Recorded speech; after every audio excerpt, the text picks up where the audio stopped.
حضرات محترم،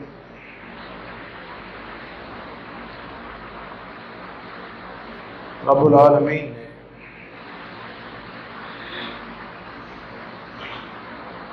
انسان کو پیدا کیا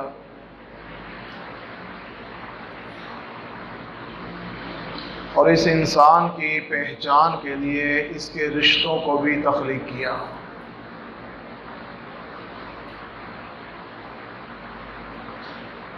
کہیں باپ کا رشتہ ہے، کہیں ماں کا رشتہ ہے، اور کہیں پھولوں جیسی عزت بہن کا رشتہ ہے۔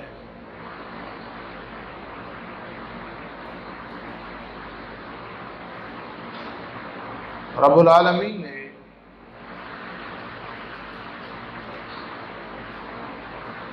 اپنی توحید کے بعد نماز کا تذکرہ نہیں کیا، صدقات و خیرات کا تذکرہ نہیں کیا، اپنی عبادت کا تذکرہ نہیں کیا۔ وَقَضَىٰ رَبُّكَ أَلَّا تَعْبُدُوا إِلَّا إِيَّاهُ وَبِالْوَالِدَيْنِ إِحْسَانًا۔ رب العالمین نے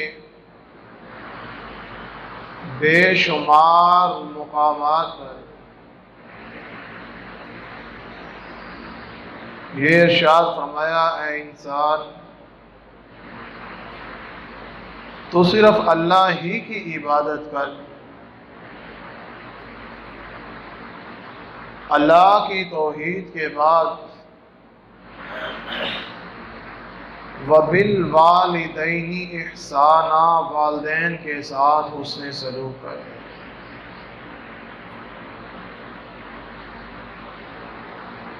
اگر ہم قرآن و حدیث کا مطالعہ کریں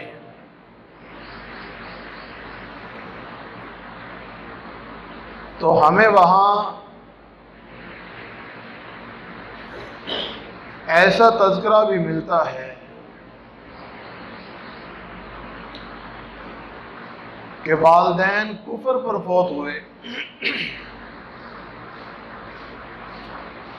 پھر بھی ابراہیم علیہ السلام کہہ رہے ہیں کہ میں اپنے رب سے آپ کے لیے بخشش کی دعا کروں گا۔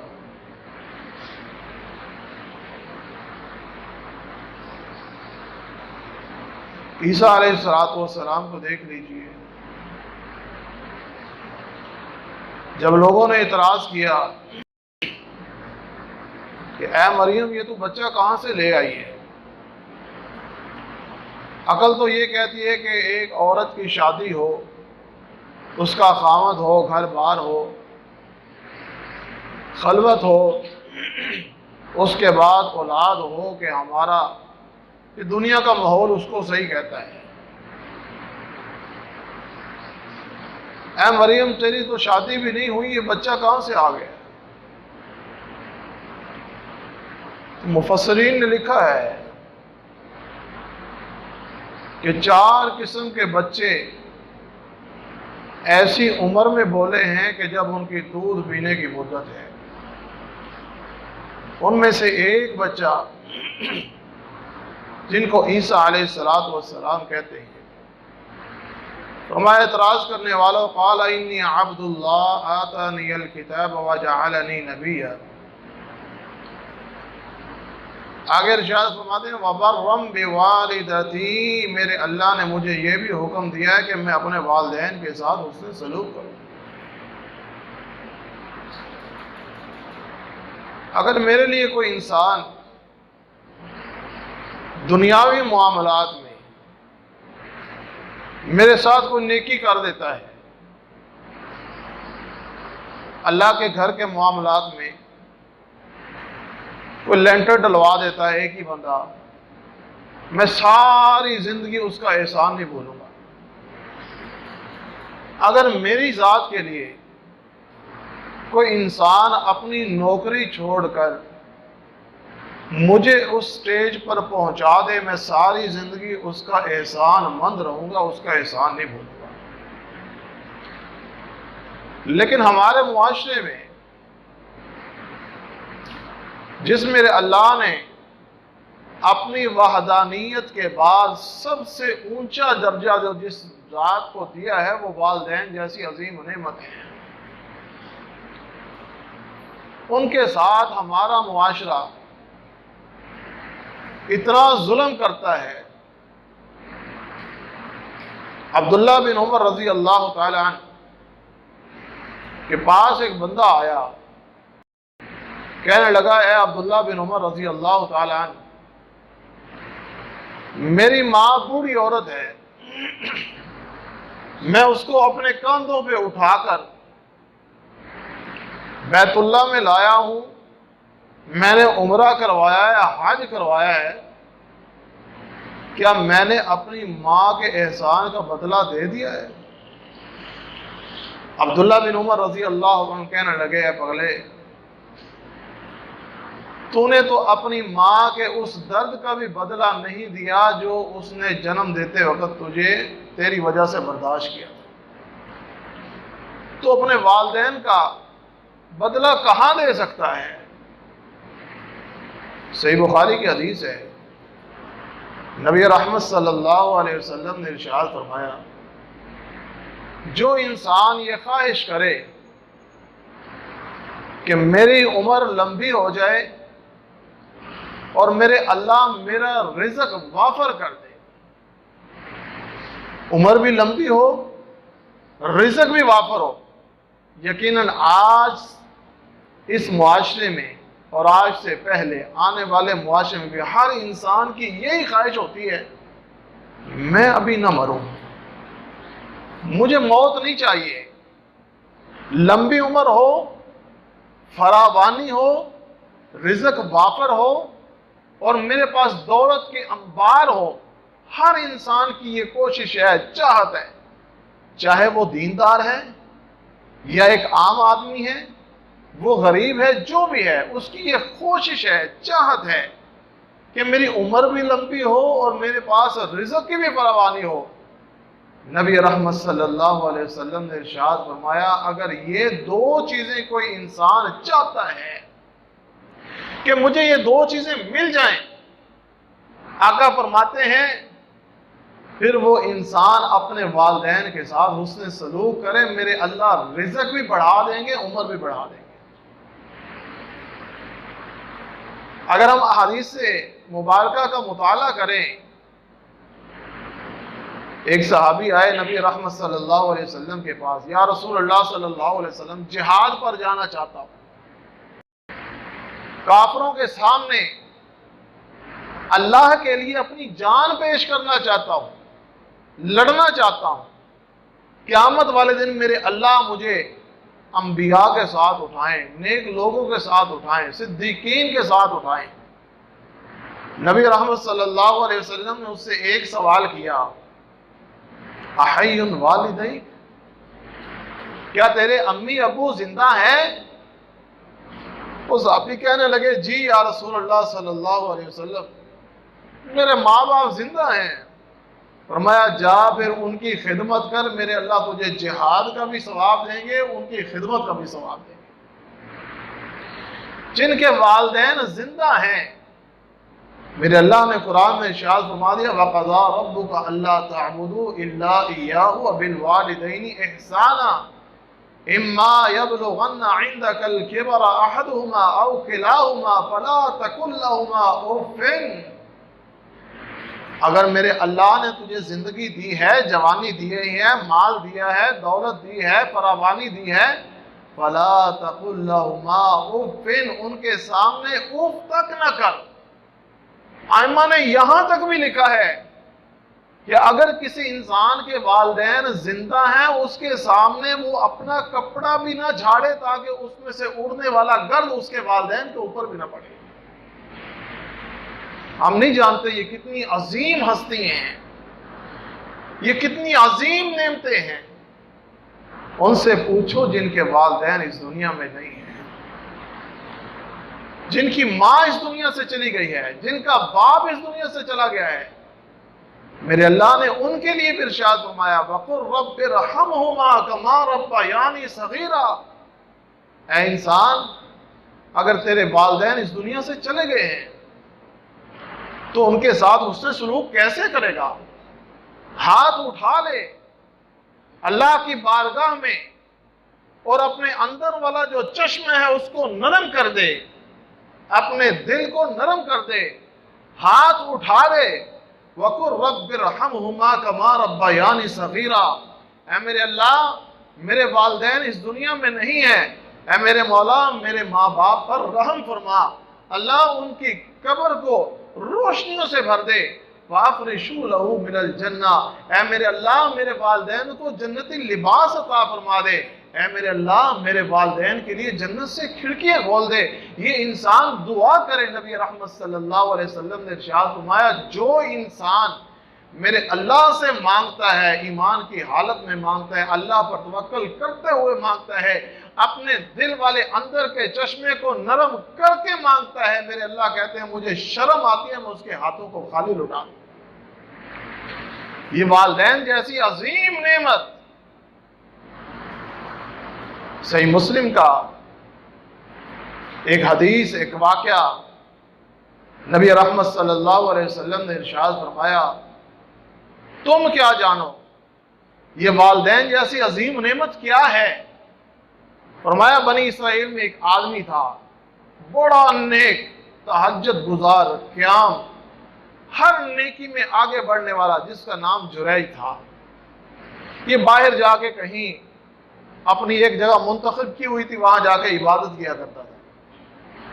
ماں گئی ملنے کے لیے، جریج نے نیت باندھی ہوئی ہے، قیام میں کھڑا ہے، نماز میں کھڑا ہے، ادھر سے ماں آواز دے رہی ہے جریج تیری امی تجھے ملنے آئی ہے، جریج تیری امی تجھے ملنے آئی ہے، 3-4 آوازیں دیتی ہیں۔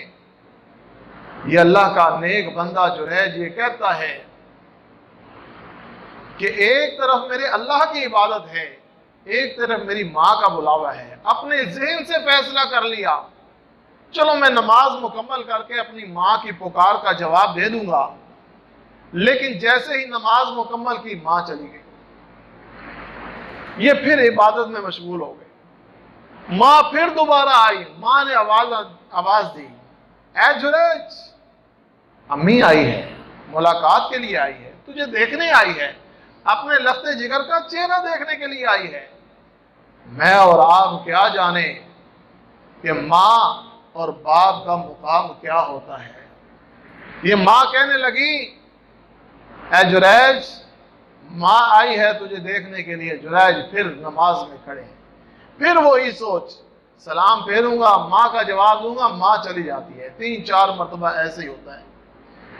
آخر کار ماں یہ الفاظ کہہ کر جاتی ہے، نہ چاہتے ہوئے بھی۔ ہمیں ڈرنا چاہیے، ماں جو ہے وہ دل سے اندر سے کبھی بھی اپنے اس لختے جگر کو بد دعا نہیں دیتی جس کو اس نے گلے سکھے کا خیال رکھا ہو، لیکن پھر بھی ماں کہہ گئی اے جریج تجھے موت نہ آئے جب تک تو ایک طوائفہ کا منہ نہ دیکھ لے۔ یہ ماں نے کہہ دیا، ماں چلی گئی، عرصہ گزر گیا، ایک وقت آیا، ایک عورت نے اٹھ کر دعویٰ کر دیا کہ یہ جو میرے پاس بچہ ہے یہ جریج کا ہے، اس نے میرے ساتھ بدکاری کی ہے، اس نے میرے ساتھ گناہ کیا ہے۔ اب عدالت میں معاملہ چلا جاتا ہے، ایک طرف قاضی ہے، ایک طرف جریج ہے، اور دوسری طرف وہ عورت کھڑی ہے مسکرا رہی ہے۔ اب جریج کی خیر نہیں ہے، میں نے اس کو پھنسا دیا ہے، میں نے شیطان کی مان لی ہے، لیکن جریج مسکرا رہی ہے۔ بادشاہ نے پوچھا جریج تجھے موت آنے والی ہے، تو موت کے پھندے پر کھڑا ہے پھر بھی مسکرا رہا ہے؟ کہتا بادشاہ کیا کروں، مجھے میری امی کی بات یاد آ گئی، تجھے تب تک موت نہیں آئے گی جب تک ایک طوائفہ کا منہ نہ دیکھ لے۔ فوراً میرے اللہ نے اپنا قانون بدل دیا۔ میرے اللہ کا قانون ہے کہ میرے اللہ ہر چیز کو ایک دائرے میں رکھتے ہیں، چھری کو تیز کرو گے وہ کاٹے گی، آگ جلاؤ گے تو آگ جلے گی، جتنے بھی معاملات ہیں میرے اللہ نے اپنے قانون کو ایک سائیڈ پر رکھ کر اس بچے کو، جس بچے کو اس عورت نے جنم دیا تھا، میرے اللہ نے اس کو قوت دی، اس کی زبان بولی، اس نے کہا بادشاہ جریج سچا ہے اور یہ طوائفہ جھوٹی ہے، یہ جریج میرا باپ نہیں ہے، فلاں جو بکریاں چرانے والا ہے وہ میرا باپ ہے۔ میرے اللہ نے پھر جریج کی ماں کی وہ جو دعا دی تھی، اس کو بد دعا نہیں کہیں گے، اس کو دعا کہیں گے، ماں کی ہمیشہ دعا ہوتی ہے، بد دعا کبھی بھی نہیں ہوتی۔ اللہ ہم سب کو والدین کی دعائیں لینے کی توفیق عطا فرمائے۔ پھر قاضی نے اس کو بلایا، اس بکریاں چرانے والے کو بلایا، اس کو سزا دی اور صوفی جریج کو باعزت بری کر دیا۔ یہ والدین ہیں۔ اویس کرنی مخضرمین میں سے ہیں، نبی رحمت صلی اللہ علیہ وسلم کے دور میں تھے لیکن آقا کو دیکھا نہیں۔ مخضرم ایسے بندے کو کہتے ہیں جو نبی رحمت صلی اللہ علیہ وسلم کے دور میں ہو اور آقا کا دیدار نہ کر سکے۔ نبی رحمت صلی اللہ علیہ وسلم نے ارشاد فرمایا تھا، اے عمر اگر تجھے کہیں اویس کرنی مل جائے اس سے اپنے لیے دعا کروا لینا۔ کیوں کہا تھا؟ نبی رحمت صلی اللہ علیہ وسلم نے ارشاد فرمایا وہ اتنا نیک بندہ ہے، اس سے دعا کروا لینا، اللہ اس کی دعا کو رد نہیں کریں گے، کیونکہ اس نے ساری زندگی اپنی امی کی نافرمانی نہیں کی۔ اور میں اور آپ، ہمارے معاشرے میں کیا ہے؟ ہمارے معاشرے میں ہم الٹا چلتے ہیں۔ جب ہماری شادی ہو جائے ہم والدین کو بھول جاتے ہیں۔ کیا ہے جی؟ میرے بھی بچے ہیں امی جی، ابو جی میرے ہی بچے ہیں، میں نے بھی کچھ سوچنا ہے۔ کیا اس والدین نے جب ہم 7 8 بہن بھائی تھے، کیا اس باپ نے کچھ سوچا تھا کہ میری یہ اولاد ہے، میں کسی اور کی پرواہ کر لوں، اپنے آپ کی پرواہ کر لوں، اپنے آپ کو اونچا لے جاؤں؟ نہیں، فرمایا جب یہ والدین ان کی شادی ہو جاتی ہے، اولاد ہو جاتی ہے، اس سے پہلے وہ کسی ریسٹوران پر بیٹھ جاتے ہیں کھانا کے لیے، کسی ریڑھی پر کھڑے ہو جاتے ہیں، لیکن جب اولاد ہو جاتی ہے پھر اس کے ہاتھ میں ایک تھیلا ہوتا ہے اور اس تھیلے میں کھانے پینے کا سامان ہوتا ہے اور لباس ہوتا ہے، جوتے ہوتے ہیں۔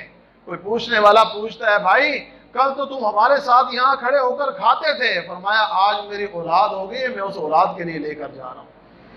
نبی رحمت صلی اللہ علیہ وسلم کی حدیث اٹھائیے، صحیح بخاری کی حدیث ہے، آقا علیہ الصلوۃ والسلام نے ارشاد فرمایا پہلے دور میں 3 افراد غار میں پھنس کے، مشہور حدیث ہے، آقا فرماتے ہیں وہ راستے میں چل رہے تھے، آندھی آئی، انہوں نے ایک غار میں پناہ لی، اوپر سے چٹان آئی، بھاری چٹان، غار کا منہ بند ہو گیا۔ اب ان میں سے ایک بندہ ایسا تھا جو اللہ کو یہ وعدہ دے رہا تھا، یہ بات یاد دلا رہا تھا، اللہ کرے ہم بھی اپنے والدین کے ساتھ ایسی نیکی کر دیں کہ دنیا میں مشکلات آئے ہم اللہ کے سامنے اپنے والدین کے ساتھ کی ہوئی وہ نیکی اللہ کے سامنے رکھیں، یقیناً اللہ ہماری ہر مشکل کو دور کر دے۔ اب پہاڑ ہے، موت سامنے ہے، ان میں سے ایک بندہ کہتا ہے یا اللہ تو جانتا ہے۔ کبھی تاریخی میں بھی، رات کے اندھیرے میں بھی اپنے والدین کے پاس چلے جایا کرو، ماں سو رہی ہے، باپ سو رہا ہے، اس کو دبا دیا کرو، اس کا خیال پوچھ لیا کرو، اس کے پاس بیٹھ جایا کرو، باپ کا دل ٹھنڈا ہو جاتا ہے، ہاں یہ میرا وہی لخت جگر ہے جس کا میں بچپن میں خیال کیا کرتا تھا۔ وہ بندہ کہتا ہے یا اللہ تو جانتا ہے میں ایک بکریوں کا چرواہا تھا، ایک دن بکریاں میری چرتی چرتی دور چلی گئی اور میرا یہ معمول تھا کہ میں سب سے پہلے جب اپنی بکریاں لے کر آتا تھا، ان کا دودھ ہوتا تھا، سب سے پہلے میں اپنے والدین کو وہ بکریوں کا دودھ دیتا تھا، پھر میں اپنی اولاد کو دیتا تھا۔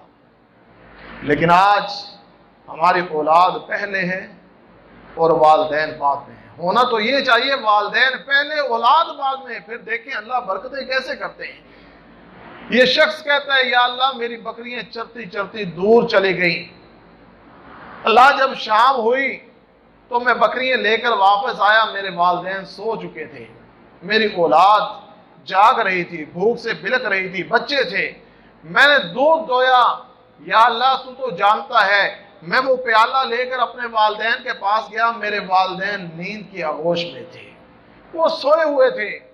یا اللہ میرے بچے منتیں کرتے رہے، مجھ سے چپکتے رہے، ابا جان ہمیں دودھ دے دو، ابا جان بھوک لگی ہے، لیکن میں نے اپنی اولاد کی پرواہ نہ کی۔